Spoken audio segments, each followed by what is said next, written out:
When Sarah boarded the plane, she expected a peaceful flight, not a confrontation. But then, an elderly man settled into the seat next to hers, and a tense exchange unfolded, leaving Sarah feeling frustrated. Just as the situation seemed to calm, the pilot's voice boomed over the intercom, delivering an announcement that silenced the cabin and made everyone, especially Sarah, rethink everything they thought they knew. After listening to the whole story, you will definitely share your opinion in the comments, so let's move towards the story. The hum of the aircraft was a familiar lullaby to Sarah, a sound that usually promised escape and new horizons. Today, however, it felt less like a gentle hum and more like a low thrum of irritation building in her chest. She had meticulously planned this trip, every detail accounted for, right down to selecting an aisle seat with extra legroom for her long journey. It was her annual pilgrimage, a solitary retreat to recharge after a year of navigating the demanding currents of her high-powered marketing career. The gate had been a chaotic maelstrom of humanity, a cacophony of hurried announcements and the incessant rumble of rolling luggage, and she had navigated it with the practiced efficiency of a seasoned traveler, eager to finally settle into the tranquil cocoon of the cabin. As she stepped onto the jet bridge, a flicker of anticipation stirred within her. The air was cool and recycled, a stark contrast to the humid pre-monsoon heat of the city outside. She found her row, her eyes scanning for the empty seat that was rightfully hers. But there, already settled into the window seat, was an old man. He was small, his frame hunched slightly, and a worn, ancient-looking overcoat seemed to swallow him whole despite the warmth of the cabin. His face, etched with a roadmap of wrinkles, held a distant, almost melancholic gaze as he peered out the small oval window, seemingly oblivious to the world around him. Sarah hesitated, a brief, almost imperceptible frown creasing her brow. This wasn't right. Her ticket clearly stated an aisle seat. "Excuse me," she began, her voice carefully modulated, betraying none of the annoyance that was beginning to prickle at her. "I believe you're in my seat." The old man slowly turned his head, his eyes, a watery blue, blinking as if adjusting to the sudden intrusion. He didn't seem to grasp her words immediately. He simply offered a small, disarming smile, a gesture that, under different circumstances, might have been endearing. But Sarah was on a tight schedule, and punctuality was not just a virtue but a necessity in her world. Every moment counted. She gestured to her boarding pass, the bold seat number a testament to her claim. "This is seat 14C. You're in 14A. He looked at the boarding pass, then back at her, a flicker of confusion crossing his features. "Oh," he mumbled, his voice reedy and soft. "I am so sorry. I like the window." He gestured vaguely towards the glass, a childlike wistfulness in his gaze. Sarah felt a surge of exasperation. "I understand, but this is my assigned seat. We all have assigned seats." She tried to keep her tone polite, but the edges of her patience were beginning to fray. The cabin was filling up, the narrow aisle becoming a bottleneck of passengers shuffling luggage into overhead compartments, and the flight attendants were beginning their pre-flight checks, their voices echoing through the cabin. The last thing she wanted was a scene. "Please," she continued, a hint of steel entering her voice. "Could you move to your seat?" The old man sighed, a soft, weary sound that seemed to carry the weight of decades. He began to gather his sparse belongings, a small, worn satchel, a folded newspaper, his movements slow and deliberate, each motion a testament to the passage of time. Sarah watched, her arms crossed, a knot of impatience tightening in her stomach. She knew it was selfish, perhaps even unkind, but she had earned this trip, earned the right to her chosen seat, and this disruption felt like an unnecessary obstacle. She imagined the perfectly curated Instagram stories she would post from her window seat, showcasing the breathtaking vistas, and now, that small pleasure was being denied. Finally, with a grunt of effort, he rose, his frail frame trembling slightly as he navigated the narrow space. He shuffled past her, offering another apologetic nod, and made his way towards a vacant middle seat a few rows back, his head bowed slightly as if in silent apology. Sarah watched him go, A faint prickle of something akin to guilt, swiftly brushed away by the practical satisfaction of having asserted her right. She settled into her aisle seat, stretching her legs out with a sigh of relief, feeling a fleeting sense of victory.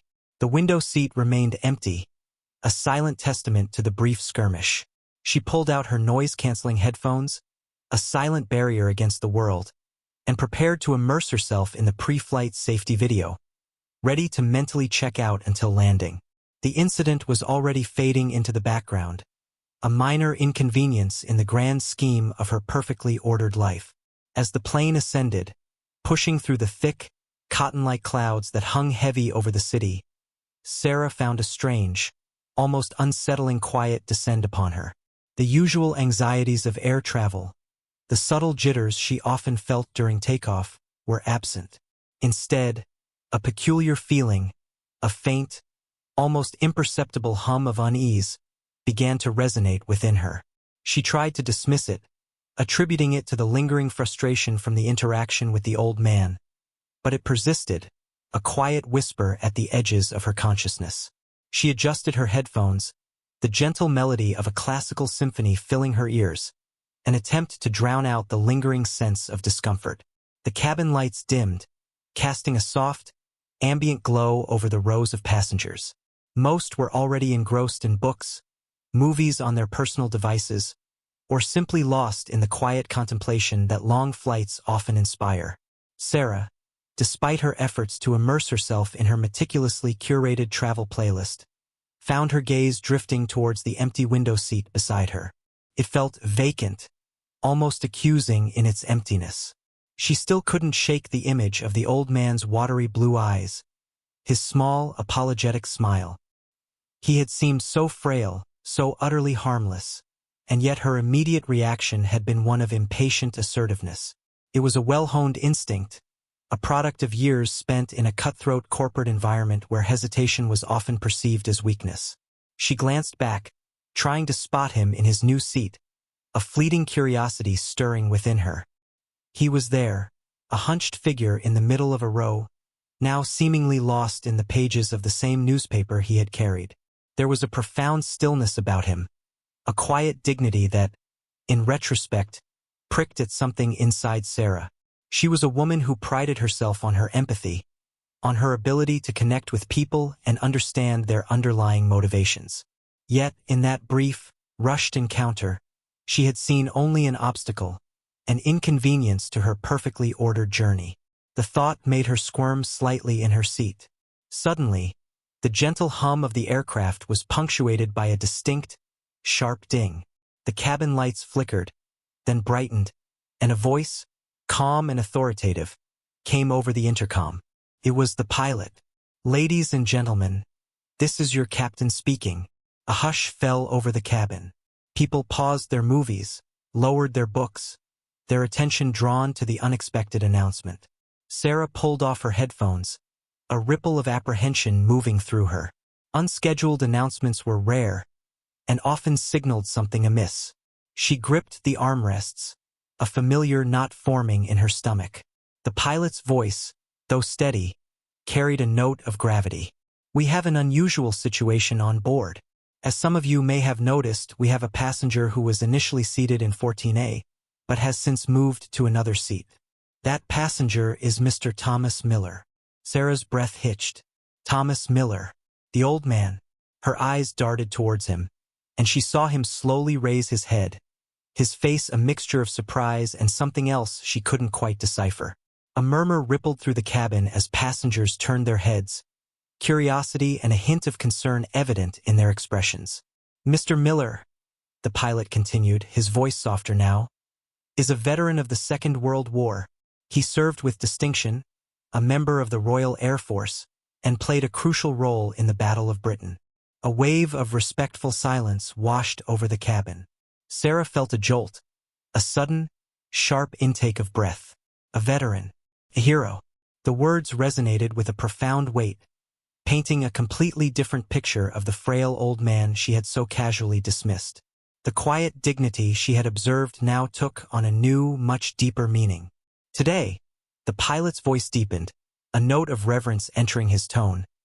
Mr. Miller is on his way to London for a special ceremony at the Imperial War Museum, where he will be honored for his bravery and service, specifically for a daring solo mission that saved countless lives.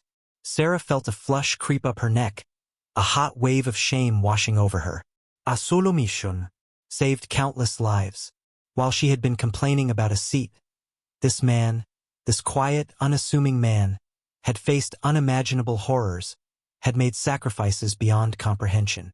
The carefully constructed facade of her self-righteousness began to crumble, revealing the stark, uncomfortable truth beneath. Her meticulous planning, her insistence on her rights, suddenly seemed petty, trivial, and utterly insignificant in the face of such profound heroism. The silence in the cabin was palpable, thick with a collective sense of awe and reflection. She could feel the gazes of other passengers, not on her, but on the old man, a silent testament to the respect and admiration he commanded. The pilot's voice, now imbued with a quiet pride, continued, "As a small token of our immense gratitude for Mr. Miller's service and sacrifice, and recognizing the significance of his journey today, we would like to offer him a more comfortable seat for the remainder of this flight. Mr. Miller, if you would kindly accept, we have upgraded you to our first-class cabin." A spontaneous, heartfelt ripple of applause erupted throughout the cabin. It wasn't the polite, obligatory clap often heard after a successful landing. This was genuine, resonating with a collective admiration and respect. Passengers craned their necks, smiling warmly at the old man, some offering thumbs up. Sarah felt a burning flush spread across her cheeks, hotter than before. The applause, intended for him, felt like a resounding indictment of her own actions. Every clap was a stark reminder of her curt dismissal, her impatience, her utter failure to see beyond the surface. The old man, Thomas Miller, slowly rose from his middle seat, a look of profound surprise on his face. He seemed almost overwhelmed by the sudden attention, his humble demeanor unchanged by the accolades. A flight attendant, her face beaming, approached him, offering a hand and guiding him towards the front of the plane. As he passed her row, he looked directly at Sarah. For a terrifying moment, she thought he might offer a knowing look, or perhaps even a subtle gesture of reproach. But his gaze held no malice, no judgment. Instead, there was a fleeting, gentle smile, a quiet acknowledgement that somehow felt more devastating than any harsh word.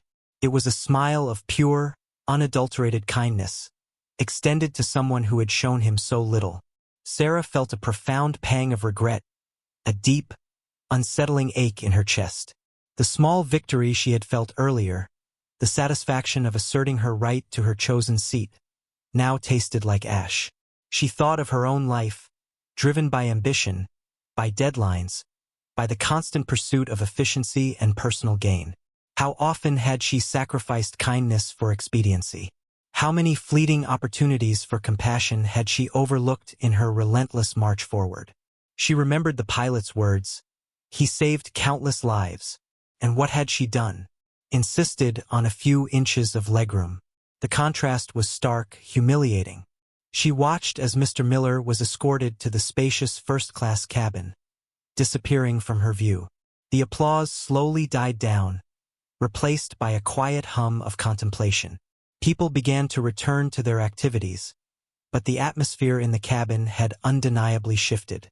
There was a lingering sense of collective reflection, a silent acknowledgement of heroism, and perhaps a shared introspection on the nature of judgment and compassion. Sarah found herself unable to focus on her music, her work, or anything else. The empty window seat beside her, once a symbol of her small triumph, now felt like a gaping void, a silent accusation. She thought of the intricate roadmap of wrinkles on Mr. Miller's face, each one a testament to a life lived, battles fought, and sacrifices made. She had seen only an old man infringing on her space. The pilot's announcement had revealed a true hero, a quiet giant. The world had just offered her a stark lesson, delivered not through a pre-recorded safety video, but through the unassuming presence of a gentle veteran and the unexpected words of a pilot. The weight of that lesson pressed down on her, a profound, transformative discomfort that promised to linger long after the plane touched down. The flight continued, a silent journey for Sarah into the depths of her own conscience. The movie playing on the seatback screen remained unwatched, the words in her e-reader unread. Her mind was a whirlwind of replays. The old man's slow movements, his soft apology, her sharp, unyielding demand. She saw the scene not from her perspective, but from his, feeling the subtle sting of dismissal, the quiet resignation. It was a mirror reflecting her own actions, and the reflection was far from flattering. She had always prided herself on being an astute observer of human nature, a skill honed in her profession where understanding consumer psychology was paramount. Yet, she had completely failed to see the profound humanity in front of her. She had categorized him, dismissed him, reduced him to nothing more than an inconvenience. The irony was a bitter pill. She, who championed connection and emotional resonance in her campaigns, had utterly lacked it in a real-life encounter. A flight attendant, a young woman with a kind smile, passed by, offering a selection of beverages. Sarah ordered a simple black coffee, hoping the warmth might somehow soothe the chill that had settled in her heart. As the attendant poured, Sarah found herself wanting to speak, to confess her shame, to seek some form of absolution. But the words caught in her throat. What could she say? I was rude to the war hero? The thought alone was mortifying. She looked out the window, at the endless expanse of blue sky, the clouds now a distant, fluffy carpet below. It was a stark contrast to the internal storm raging within her. She considered the kind of life Mr. Miller must have led, the sheer weight of history he carried within his frail body. He had faced fear, loss, and the responsibility of protecting others. His quiet demeanor wasn't weakness. It was the quiet strength of someone who had seen too much, endured too much, to be ruffled by petty squabbles over airline seats. The memory of his gentle smile as he passed her, free of judgment, played over and over in her mind. It was a powerful lesson in grace, a testament to a character forged in the fires of adversity. It spoke of a man who understood things far deeper than personal comfort or convenience. He had simply accepted her harshness, moved on, and found himself unexpectedly elevated by the very universe he had served. Hours passed, marked by the gentle rhythm of the plane. Meals were served, trays collected, and the cabin settled into a deeper quiet as many passengers drifted off to sleep.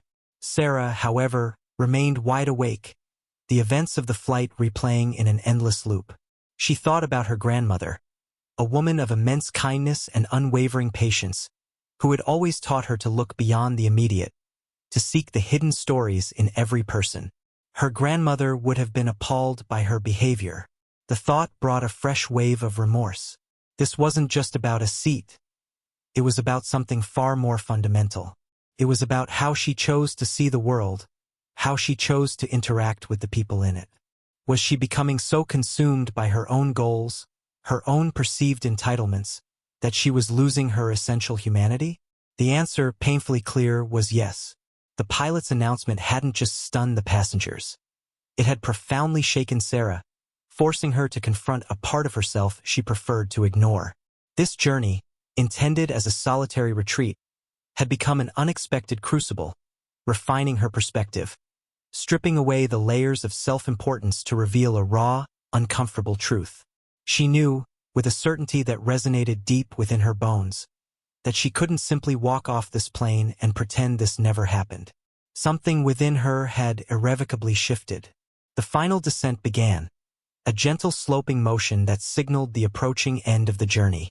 The cabin lights brightened, and the distant rumble of the landing gear being deployed filled the air. Sarah looked out the window, the sprawling urban landscape of London beginning to emerge from beneath a blanket of clouds. The city, a tapestry of history and modernity, seemed to hold a new significance for her, a place where profound stories unfolded every day, often unseen. As the plane touched down with a soft bump, followed by the familiar roar of reverse thrust, a collective sigh of relief swept through the cabin. Passengers began to stir, gathering their belongings, a restless anticipation building for disembarkation.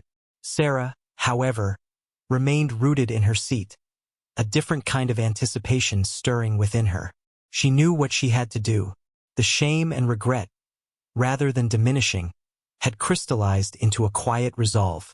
When the seatbelt sign finally extinguished, the usual rush to stand up and retrieve luggage ensued. Sarah waited, letting the initial wave of passengers surge past her. She watched, her heart thrumming a little faster, as the first-class cabin began to empty. Finally, she saw him. Thomas Miller, the unassuming hero, was being carefully helped by the flight attendant down the aisle. He moved slowly, his head still slightly bowed, seemingly unaware of the appreciative glances still cast his way by other passengers. As he drew level with her row, Sarah took a deep breath, the air thick with unspoken words. "Mr. Miller," she began, her voice a little shaky, but clear. He stopped, turning his head slowly, his watery blue eyes meeting hers. There was no recognition in them at first, just a polite curiosity. I wanted to apologize," Sarah continued, her voice gaining strength as she pushed past the initial tremor. For the seat. I was thoughtless and incredibly rude. I had no idea." She felt the truth of her words resonate deeply, a profound humility washing over her. A faint smile touched his lips, a gentle crinkling around his eyes. "Oh," he said, his voice soft. "It's quite all right, young lady. No harm done. We all have our moments, don't we?" His words were laced with a wisdom that transcended the simple apology, a generous understanding that brought a fresh prickle of tears to Sarah's eyes. He wasn't just forgiving her. He was offering a profound perspective on human fallibility. "No," Sarah insisted, shaking her head slightly. "It's not all right, what you've done for all of us, what you've sacrificed. And I was so caught up in my own small concerns. It was a profound lesson for me, Mr. Miller. A humbling one." She looked directly into his eyes, wanting him to understand the depth of her sincerity. He nodded slowly, a knowing look entering his gaze. "Life," he said, his voice a quiet murmur, "has a way of showing us what truly matters, doesn't it? Sometimes, it takes a little jolt to remind us to look beyond ourselves." He paused, then extended a frail hand towards her. "Thomas," he offered. Sarah took his hand, her fingers gently enclosing his. His skin was thin and papery, yet there was a surprising strength in his grip, a quiet resilience. "Sarah," she replied, her voice thick with emotion. He held her gaze for a moment longer, a silent understanding passing between them. Then, with another gentle nod, he allowed the flight attendant to guide him forward, towards the exit. Sarah watched him go, a profound sense of peace settling over her. The shame hadn't vanished entirely, but it had transformed, replaced by a quiet gratitude for the unexpected lesson, for the opportunity to acknowledge her mistake, and for the grace of a man who had every right to be bitter, but chose instead to be kind. As she finally rose to leave the plane, the weight she had carried throughout the flight felt significantly lighter. The journey hadn't just taken her to a new city. It had taken her to a new understanding of herself, a powerful reminder that true strength often lies not in demanding one's rights, but in extending kindness, and that the most profound stories often belong to the quietest heroes among us. The experience had cracked open something vital within her, leaving her not diminished, but profoundly, beautifully transformed. The bustling energy of Heathrow Airport was a stark contrast to the quiet introspection of the flight, yet Sarah navigated it with a newfound sense of clarity. The usual scramble for taxis, the jostle of fellow travelers, all seemed to recede into a manageable hum.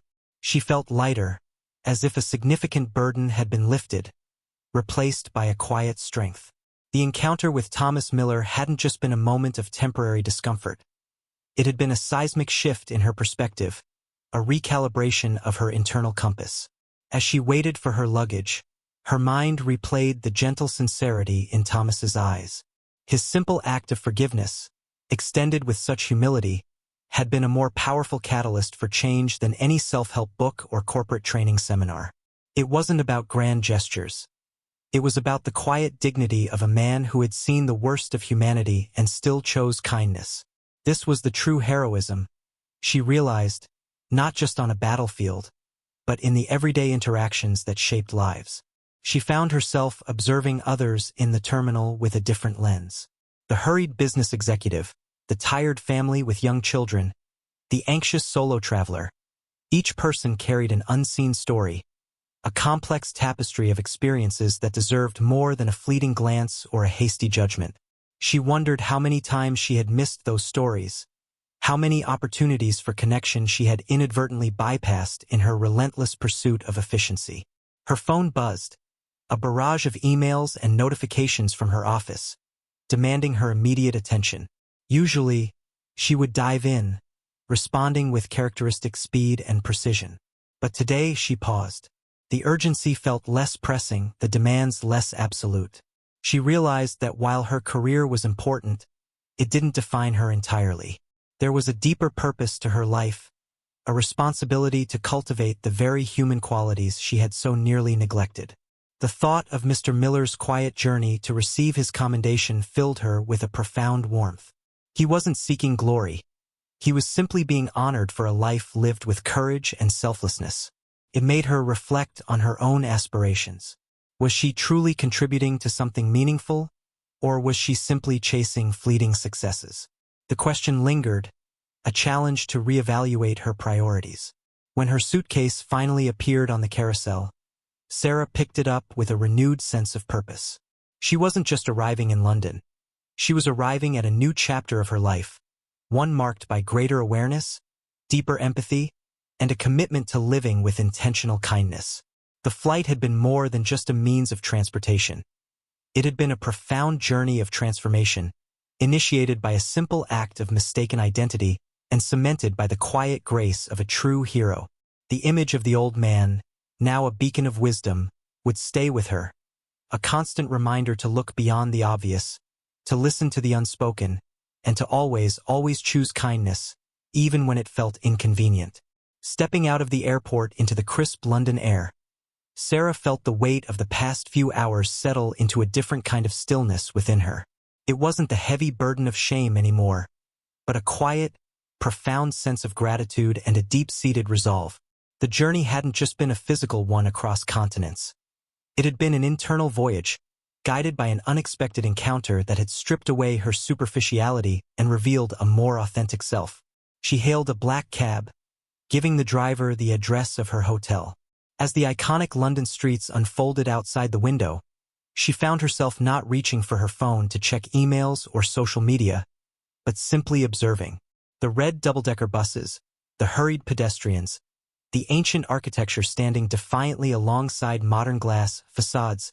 Every detail seemed sharper, more vibrant, imbued with a new significance. She saw the stories in the faces passing by, a silent acknowledgement of the complex lives unfolding around her. Later that evening, as she sat in her hotel room, the city lights twinkling outside her window, Sarah didn't busy herself with unpacking or planning her next day's itinerary. Instead, she took out a small notebook she carried for her most important thoughts and reflections. She wrote about Thomas Miller, about the piercing clarity of the pilot's announcement, and about the quiet, devastating power of kindness and humility. She didn't just record the events. She tried to capture the feeling, the deep shift that had occurred within her. This experience, she realized, wasn't just a momentary lapse in judgment. It was a profound opportunity for transformation. It was a stark reminder that true empathy required looking beyond the immediate, beyond her own needs and desires, to see the inherent dignity and often hidden struggles of every person she encountered. The world was full of unheralded heroes, quiet souls whose contributions often went unnoticed, until a moment of unexpected revelation brought their light to the fore. The next morning, Sarah didn't rush out for her first scheduled meeting. Instead, she found a local florist and carefully selected a small, elegant bouquet of white roses, a symbol of respect and new beginnings. She then made her way to the Imperial War Museum, her heart a little lighter, a purpose driving her beyond her professional agenda. She didn't expect to see Thomas Miller, didn't even know if she would be allowed to enter the private ceremony. but she felt compelled to go, to offer a silent gesture of profound appreciation. Standing outside the grand entrance, she simply held the flowers, a quiet observer among the bustling crowd. She saw glimpses of military personnel, families, and media, all gathered for the ceremony. Even if she couldn't express it directly, she knew that Thomas Miller's story, and the lesson he had unknowingly imparted, would forever be etched in her heart. It was a commitment to live differently, to choose compassion, to seek understanding, and to always remember that the quietest acts of kindness could hold the most profound power. The flight had taken her to London, but the journey had truly begun when she chose to open her heart and see beyond the surface, recognizing the hero in the humble old man she had initially dismissed. She was ready now, not just for her trip, but for a life lived with greater purpose and a more expansive heart.